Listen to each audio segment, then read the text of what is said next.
हमारा नया भारत हजारों मील का सफर तय कर चांद पर पहुंच चुका है। लाखों किलोमीटर की दूरी लांघकर मंगल पर दस्तक दे रहा है।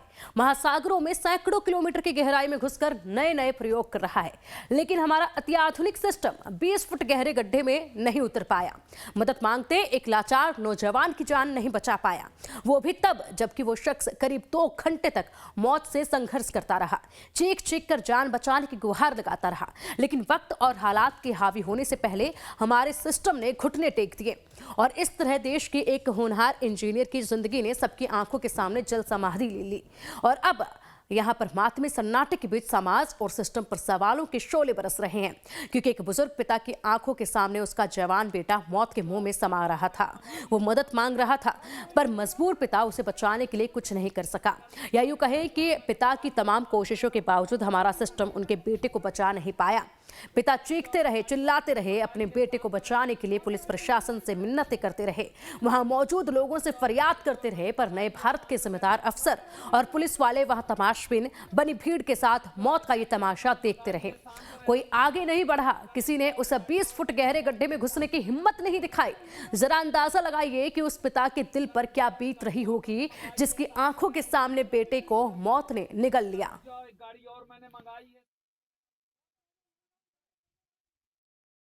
फोन मेरे बेटे ने किया था 12 बजे कि पापा मैं नाले में गिर गया हूँ, मुझे बचा लो। उसके बाद मैं दौड़ पड़ा उसको बचाने के लिए। नाला शब्द सुनते ही मेरा पहला गेस था कि वो एस पार्कवे के पास जो नाला है बड़ा सा, उसमें फंसा हुआ है। लेकिन वहाँ वो नहीं था, तो फिर मैंने दोबारा फ़ोन किया कि उस नाले में तो नहीं दिख रहा हो।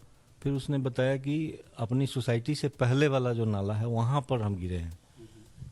फिर वहाँ पहुँचे, करीब 40 मिनट लैप्स कर गया उस पीरियड में, और मैं वहाँ पहुँचा। उसके बाद मैंने 112 डायल किया पुलिस की सहायता के लिए।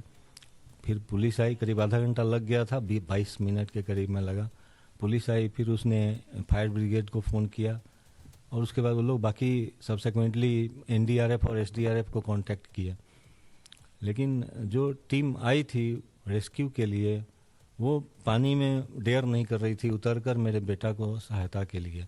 वो लोग दूर से ही रस्सियाँ फेंक रहे थे, रस्सी वहाँ पहुँच नहीं रही थी, और मेरा बेटा बार बार चिल्ला रहा था कि सपोर्ट करो, मैं डूब रहा हूँ, गाड़ी धीरे धीरे डूब रही है। वो स्ट्रगल करता रहा, अपने 2 घंटे उसने स्ट्रगल किया। That was outstanding from his part. और हमारी ओर से हम लोगों के जो भी यहाँ रेस्क्यू टीम थी, वो लोग मीनिंगफुल सपोर्ट उसको नहीं दे पाए, जिसके कारण ये लॉस ऑफ लाइफ हुआ। जो सवाल युवराज के पिता पूछ रहे हैं, वही सवाल पूरा समाज पूछ रहा है। उन सवालों पर भी हम आएंगे और हादसे के जिम्मेदार लोगों की बात अब भी करेंगे, पर पहले ये जान लीजिए कि ये दिल दहला देने वाला हादसा हुआ कैसे। दरअसल गुरुग्राम की एक सॉफ्टवेयर कंपनी में काम करने वाले युवराज मेहता शनिवार आधी रात अपने घर वापस आ रहे थे, लेकिन नोएडा सेक्टर 150 में घर से करीब आधे किलोमीटर दूर यहाँ टी पॉइंट पर घने कोहरे की वजह से उनकी कार लोटस क्रेन्स की जमीन पर बने गड्ढे में गिर गई। हादसा इसलिए हुआ क्योंकि इस प्लॉट पर कोई बैरिकेडिंग या फिर रिफ्लेक्टर नहीं था। उस खाली प्लॉट पर करीब 50 फुट गहरा गड्ढा खोदा गया था। पानी से भरे गड्ढे में गिरने के बाद युवराज करीब 2 घंटे तक मदद की गुहार लगाते रहे। इसी बीच उन्होंने अपने पिता को फोन कर हादसे की खबर दी। पिता मौके पर पहुंचे भी, लेकिन मौके पर फायर ब्रिगेड के उपकरण नहीं थे, रस्सी और सीढ़ी भी नहीं थी, जिसकी वजह से युवराज की जान नहीं बचाई जा सकी। हालांकि इस दौरान शशमदीद मोहिंदर सिंह ने अपनी जान पर खेलकर युवराज को बचाने की कोशिश भी की। वो पानी में घुसकर करीब 40 मिनट तक कोशिश करते रहे, पर उन्हें दुख है कि अगर समय से पहले प्रशासन की टीम पहुंच जाती तो युवराज की जान बच जाती। मेरे साथ इस समय मनिंदर सिंह हैं। मनिंदर वो शख्स हैं जिन्होंने सब कुछ देखा, कैसे मौत हुई, कैसे तांडव यहाँ पे रचा गया, कैसे जो एजेंसियां हैं वो लापरवाही बरत रही थीं। और मनिंदर वो शख्स हैं जो 40 मिनट पानी में उतरकर जान बचाने की कोशिश भी की है। मनिंदर, शुरू से बताइए कैसे क्या क्या हुआ था। जी, ये 16 तारीख की रात को 12 बजे, पौने 12 बजे की घटना है। युवराज सॉफ्टवेयर इंजीनियर है गुड़गांव किसी कंपनी में। वो हमारे सेक्टर 150 में टाटा सोसाइटी में रहते हैं। तो युवराज वहाँ से जॉब से निकला था, तो फॉग बहुत ज़्यादा था, तो वो लेट हो गया, किसी धीरे धीरे आया था, तो वो यहाँ के 12:15 बजे यहाँ के लगा था। 12:15 बजे ऐसा बताते कि गाड़ी उसकी इसमें दाग चुकी थी फॉग ज़्यादा होने के कारण और ब्रेक ये बैरिकेड वगैरह जो ये ना होने के कारण। मतलब इस समय जो बैरिकेड है उस समय बैरिकेड नहीं था। नेताजी कुछ नहीं, देख लो फुटपाथ भी रोड के लेवल के, गाड़ी नहीं दागेगी क्या? कम से कम 1-2 फुट तो ऊपर हो रोड से, गाड़ी टकरा के यहाँ पर कुछ नहीं था। ये तो दिखावे के लिए कुछ लोगों ने अपनी जॉब बचाने के लिए, ड्यूटी बचाने के लिए, दिखावे के लिए करी कर दिया कि हमने तो भाई काम कर दिया है जी, हमें नहीं पता था, आगे से नहीं होने देंगे। पहले से क्यों हुआ? पहले से सैलरी क्यों ले रहे थे?